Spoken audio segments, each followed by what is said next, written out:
बिस्मिल्लाहिर्रहमानिर्रहीम, अस्सलाम वालेकुम।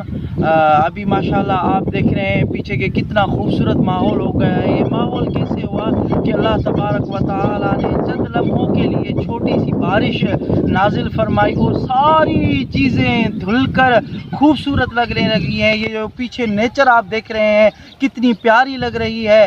तो इस बात पर मुझे सर कासिम अली शाह साहब की किताब कामयाबी का पैगाम में एक वो जुमला याद आ गया कि आसमान से जब बारिश का कतरा नीचे गिरता है, अगर वो समंदर में गिरता है तो वो समंदर का बन जाता है, वो तालाब में गिर जाता है तो तालाब का हिस्सा बन जाता है। वो ही जो पानी का कतरा आसमान से गिरता है, अगर नाले में गिर जाता है तो वो नाले का ही बन जाता है। ठीक इसी तरह वही पानी का कतरा अगर खेतों में पड़ जाए तो खेत सरसब्ज हो जाते हैं, और ठीक इसी तरह वही पानी का कतरा जो आसमान से गिरता है, अगर वो किसी सांप के मुंह में चला जाए तो वो जहर बन जाता है, और वही पानी का कतरा उस सीपी वो जो सतब होता है उसके अंदर चला जाए तो वो मोती बन जाता है।